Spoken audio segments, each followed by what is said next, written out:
Hi అండి. నేను మీ జ్యోతి. Welcome to me ఇంటి వంటతో జ్యోతి. ఈరోజు మన కిచెన్‌లో కోడిగుడ్డు, ఉల్లిపాయలతో చేసే ఎగ్ పులుసుని మంచి రుచికరంగా ఎలా తయారు చేసుకోవాలో మనం ఇప్పుడు చూద్దామండి.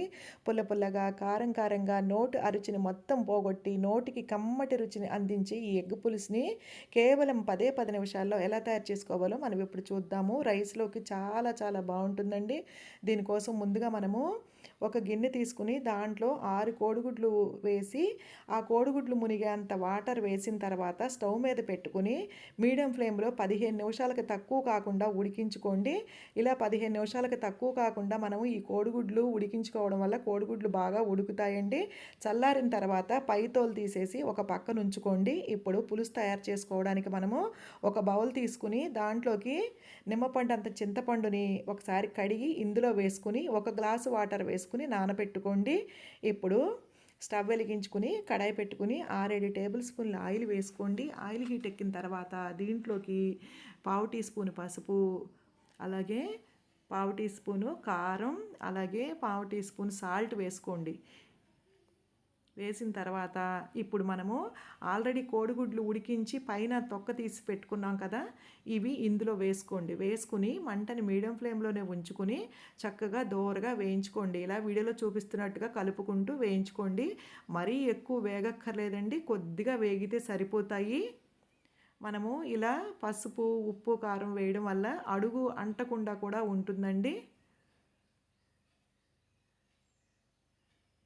చూడండి, ఇలా వేగితే చాలు, వేరే ప్లేట్లోకి తీసేసుకోండి. ఇప్పుడు మనము 6 కోడిగుడ్లు తీసుకున్నాం కదా, ఈ ఉల్లిపాయ ముక్కలు నేను 5 ఉల్లిపాయలు తీసుకున్నానండి. ఈ చిన్న చిన్న ముక్కలుగా కట్ చేసుకుని వేసుకున్నాను. దీంట్లోకి పచ్చిమిర్చి చూడండి, కారం ఎక్కువ ఉంటేనే బాగుంటుందండి, 10 వేసానండి. కొద్దిగా కరివేపాకు కూడా వేసి ఈ ఉల్లిపాయలు కుక్ అవ్వడానికి కొద్దిగా సాల్ట్ కూడా వేసానండి. వేసిన తర్వాత మొత్తం అంతా చక్కగా కలుపుకోండి. మీకు ఇంకా పులుసు కావాలంటే కనుక ఉల్లిపాయ కొంచెం ఎక్స్ట్రా యాడ్ చేసుకోండి. నాకైతే ఈ పులుసు సరిపోతుందండి, అందుకని నేను 5 ఉల్లిపాయలు వేసాను. ఇప్పుడు మూత పెట్టేసి మీడియం ఫ్లేమ్ మీద ఒక 5 నిమిషాలు కుక్ చేసుకోండి. 5 నిమిషాలకి చూడండి ఉల్లిపాయలు కొద్దిగా వేగాయి కదా, ఇప్పుడు ఒకసారి కలుపుకోండి. చక్కగా కలుపుకున్న తర్వాత ఇప్పుడు దీంట్లోకి మనము ఒక కప్పుకు తక్కువ కాకుండా సన్నగా తరిగిన కొత్తిమీరని వేసుకోండి. ఒక్కసారి ఈ పద్ధతిలో ట్రై చేసి చూడండి, చాలా బాగుంటుందండి. కొత్తిమీర ఇలా వేసుకుని చూడండి. కొత్తిమీర వేసుకుని బాగా కలుపుకుని మూత పెట్టేసి ఇంకొక 2 నిమిషాలు కుక్ చేసుకోండి. 2 నిమిషాల తర్వాత చూడండి, మనకి కొత్తిమీర, ఉల్లిపాయ ముక్కలు మొత్తం కుక్ అయిపోయినాయి కదా. ఒకసారి బాగా కలుపుకోండి. కలిపిన తర్వాత ఇప్పుడు మనము చింతపండు నానబెట్టుకున్నాం కదా, ఒక గ్లాసు వాటర్ వేసి నానబెట్టామండి. ఒక గ్లాసుకి ఇంకొంచెం వాటర్ వేసానండి. వేసి ఇలా రసం తీసాను. రసం తీసి చూడండి, ఇలా విడలు చూపిస్తున్నట్టుగా రసం అంతా ఇలా పిండేసి ఇలా ఈ చింతపండు ఉంది కదా, ఈ చింతపండుని మళ్ళీ బౌల్లో వేసానండి. బౌల్లో వేసి ఇప్పుడు అందులోనే ఇంకొంచెం వాటర్ వేసి మళ్ళీ ఇలా రసం పిండానండి.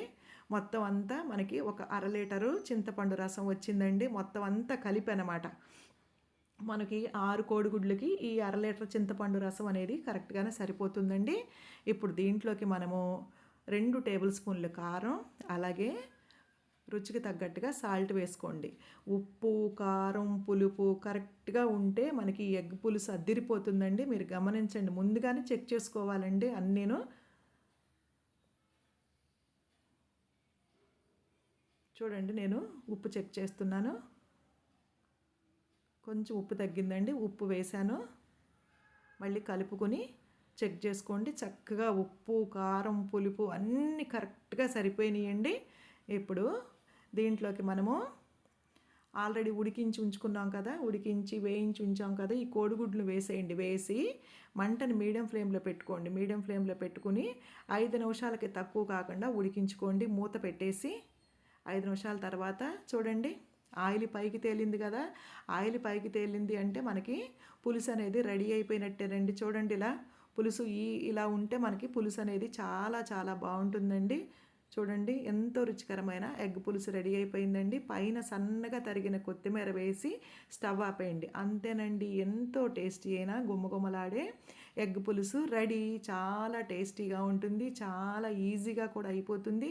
టేస్ట్ అనేది చాలా బాగుంటుందండి. కారం కారంగా, పుల్ల పుల్లగా, మంచి రుచికరంగా, నోటి అరుచిని మొత్తం పోగొట్టి కడుపుకి మంచి కూర తిన్నామన్న ఆహ్లాదం కలుగుతుందండి మనకి ఈ కర్రీ తింటే. అంత బాగుంటుందండి. చాలా చాలా టేస్టీగా ఉంటుంది. ఈ వీడియో వీక్షించినందుకు ధన్యవాదాలు.